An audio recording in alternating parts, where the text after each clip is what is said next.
안녕하세요. 한국소비자연맹의 강정아입니다. 이번 시간은 개인정보 보호에 관한 내용입니다. 개인정보 그러면 요즘 굉장히 많은 기사들도 보셨을 겁니다. 어느 통신사가 해킹을 당해서 수천만 명의 개인정보가 유출이 됐다든가, 아니면 어느 인터넷 홈페이지에서 유출이 됐다든가, 굉장히 사고 소식이 많아서 걱정이 많으실 것 같은데요. 개인정보란 무엇인지, 또 개인정보 유출을 막기 위해서 어떤 것들이 필요한지 한번 생각을 해보도록 하겠습니다. 개인정보는 생존해 있는 개인의 여러 가지 정보들을 얘기하는데요. 그 사람이 누구인지를 알 수 있는 정보는 모두 개인정보에 속합니다. 그러니까 이름이라든지, 아니면 대표적으로 주민등록번호, 또 전화번호, 이메일 주소 같은 것을 비롯해서 CCTV에 찍히는 영상이라든지, 그 사람의 얼굴을 보면 사실 저 사람이 누군지 많은 사람들이 알아볼 수 있으니까 그 개인을 식별할 수 있는 정보는 모두 개인정보에 포함이 될 수 있습니다. 한갓 주민등록번호처럼 하나만 알면 그 사람이 누군지를 알 수 있는 정보 외에도 두세 가지를 합쳐서 누군지를 알 수 있게 되면 그것도 개인정보에 포함이 될 수 있습니다. 그러니까 생년월일 하나만 갖고는 그 사람이 누군지는 모르지만 생년월일에 이름만 합하면 어떤 특정 사람을 확인할 수 있기 때문에 그런 것들을 개인정보라고 하게 되고요. 그 개인정보 속에는 종교라든지 아니면 건강 상태라든지 이런 부분도 다 포함이 되고 있습니다.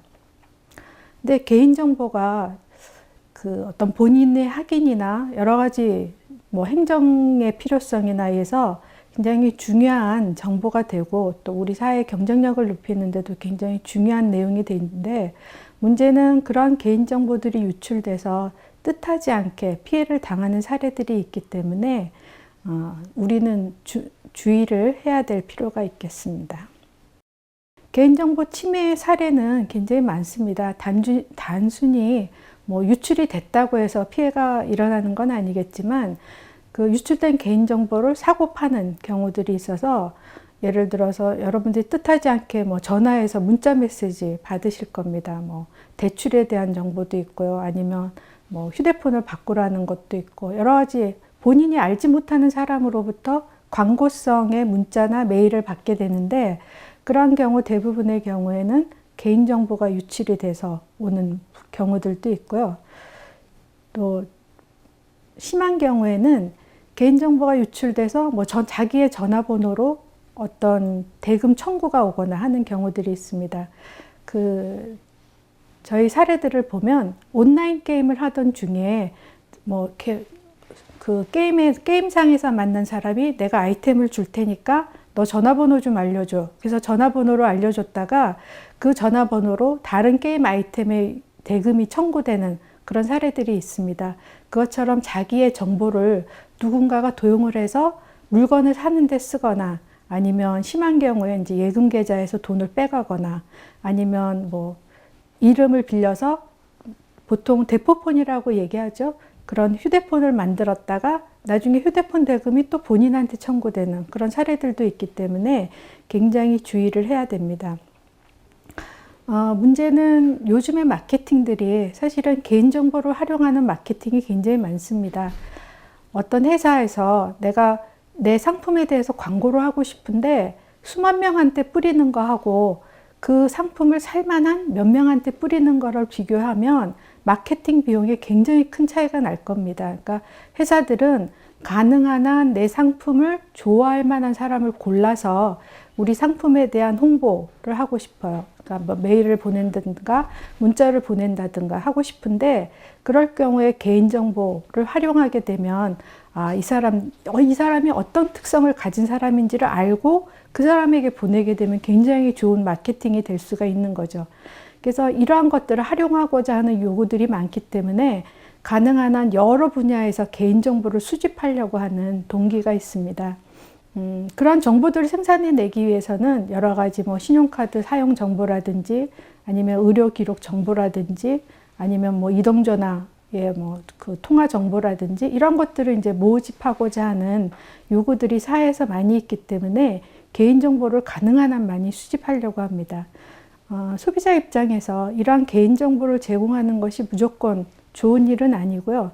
또 말씀드린 대로 악용의 사례들도 많이 있기 때문에 개인정보를 제공할 때는 많은 주의가 필요합니다. 그 소비자에 있어서는 개인정보의 자기 통제권을 이제 하나의 권리로 생각하고 주장을 해야 되는데요. 이 개인정보의 자기 통제권은 자신의 개인정보를 누가 언제 어디서 어떻게 또 왜 사용하는지에 대해서 알고 대처할 수 있도록 해야 된다는 겁니다. 그러니까 내 정보를 가져간 사람이 처음에는 그냥 물건을 배송하는 데 쓰겠습니다 라고 가져갔는데 그 정보를 뭐 다른 회사에 제공을 해서 뭐 홍보용 메일을 받는다든가 아니면 다른 데 활용한다면 많은 문제를 일으킬 소지가 있는 거죠. 그래서 그러한 경우를 제3자 제공이라고 하는데요. 소비자가 어떤 온라인 쇼핑몰에 가입할 때는 자기의 여러 가지 정보들을 주게 되는데 뭐 그 정보를 활용할 수 있는 동의를 꼭 받게 돼 있습니다. 그래서 그 동의를 할 때 내 정보에 어떤 정보를 어떻게 쓰기 위해서 제공을 하는지 확인해 보시고 동의를 꼭 해주셔야 되고요. 특히 신용과 관련된 정보들을 제공할 때는 상당한 주의가 필요합니다. 개인정보를 수집하고자 하는 사람은 그 개인정보를 제공하는 사람에게 몇 가지를 꼭 알려줘야 될 의무가 있습니다. 그래서 그것은 개인정보의 수집에 관련된 이용 목적을 알려줘야 되고요. 수집 항목이 무엇인지를 반드시 명시를 해야 됩니다. 그러니까 수집을 뭐 이름만 한다 그랬다가 거기에 전화번호, 이메일 주소, 뭐 기타 등등 나중에 뭐 결혼을 했는지 뭐 가족 수가 몇 명인지 이런 것까지 수집을 하게 되면 그 이용의 수집의 제한을 벗어나는 것이 되겠고요. 그다음에 개인정보를 내가 수집을 했는데 이거를 얼마나 갖고 있는지 이용을 얼마나 하는지도 꼭 반드시 알려줘야 됩니다.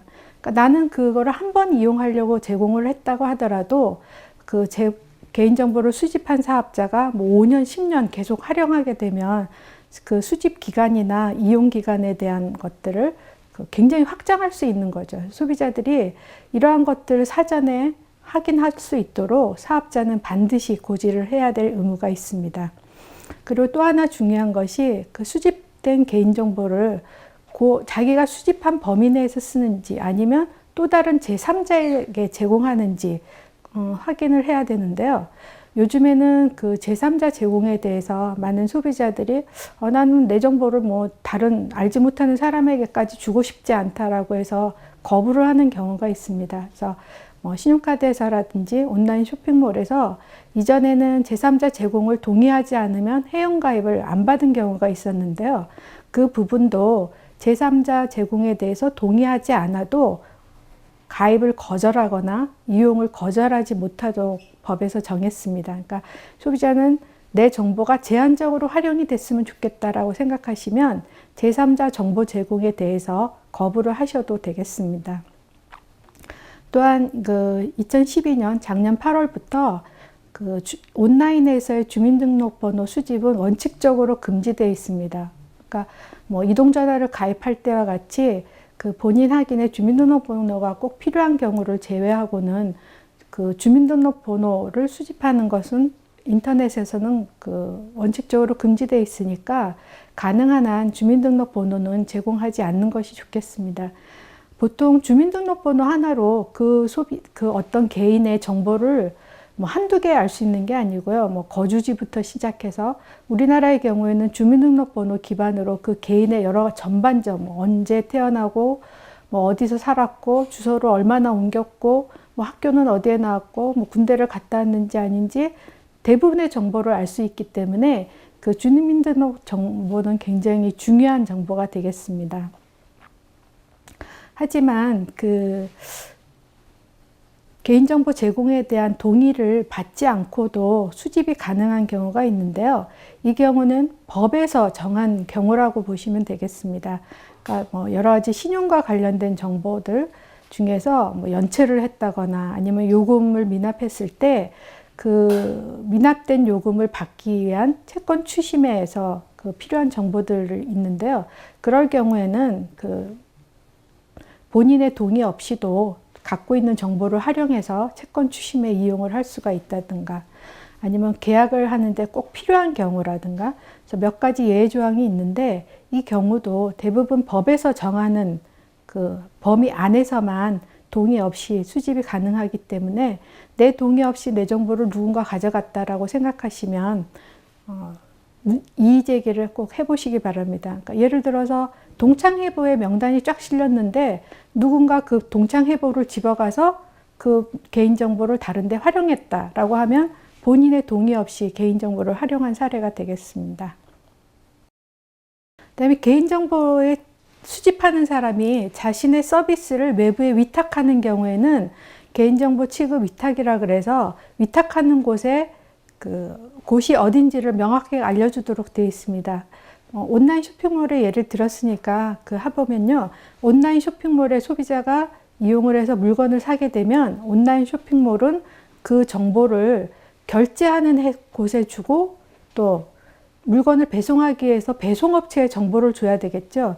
이런 경우가 개인정보 취급 위탁 업체라고 해서 내가 이 정보를 어디에 줄 건지를 소비자에게 명시하도록 되어 있습니다.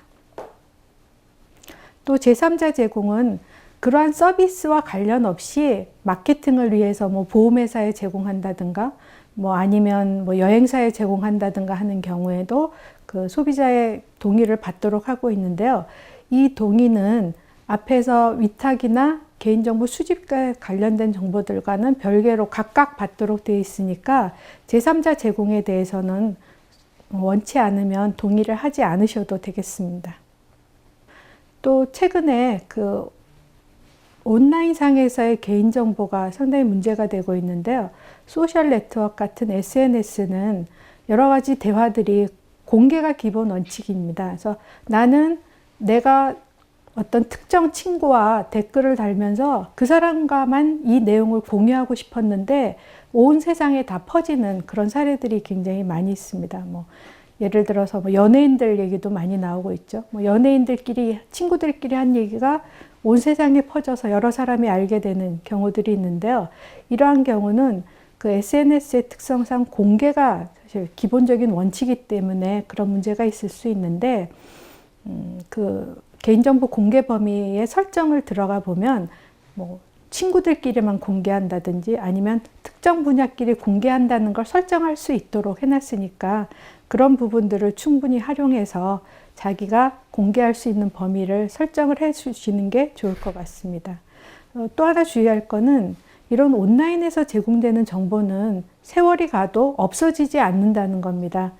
내가 무심코 내 전화번호를 어느 블로그에 올렸다든지 아니면 카페에 올려놨는데 그 카페가 없어져도 내 정보는 계속, 전화 정보가 계속 떠돌아다니고 검색이 되는 경우들이 있습니다. 근데 이러한 정보들은 사실 지우려고 해도 지워지지 않는 경우들이 대부분이기 때문에 온라인에서 어떤 정보를 올릴 때는 굉장히 신중해야 될 필요가 있습니다. 우리가 그 개인정보를 제공할 때 자발적으로 내가 어떤 서비스를 이용하기 위해서 필요해서 제공하는 경우도 있지만 많은 경우에 개인정보를 수집하기 위해서 경품 제공을 하는 경우들이 있습니다. 그래서 경품에 응모하려는 욕심에 집 주소, 전화번호, 또 주민등록번호까지 제공하는 경우들이 있는데요.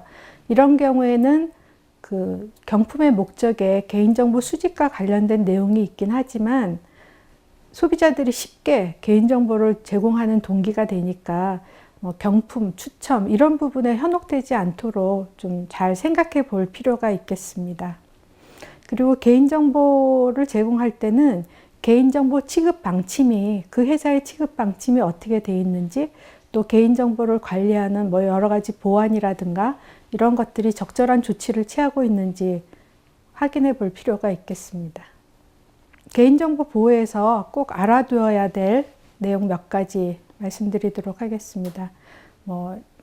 해킹이라든지 아니면 뜻하지 않게 내 개인정보가 침해됐다라고 생각이 되시면 개인정보 침해 신고센터가 있습니다. 전화번호 118번이니까요. 한번 상담을 해보시기 바라고요. 또 주민등록번호는 가능한 한 제공하지 않는 걸 원칙으로 하지만 보통의 경우에 개인정보를 제공하고 나서 개인정보 사용 내역들이 1년에 한 번씩 본인에게 고지하도록 최근에 정해졌습니다. 그러니까 그런 경우에 자기가 가입하고 있는 사이트에서 내 개인정보를 어떻게 활용하고 어디에 제공했는지도 확인해 보는 것이 필요하고요. 이용하지 않는 온라인 쇼핑몰이나 사이트 같은 경우에는 한번 이용하고 나서 그냥 방치해 두는 경우들이 많은데, 그러지 말고 다시 이용할 기회가 없다고 생각하시면 회원 탈퇴를 하거나 개인정보에 대한 삭제 요청을 할 수 있습니다. 이러한 권리들을 적극 활용해서 자기의 개인정보들을 보호하는데 충분히 관리를 해야 될 것 같습니다. 삭제되지 않을 경우에는 개인정보 침해 신고센터에 신고하시면 되고요.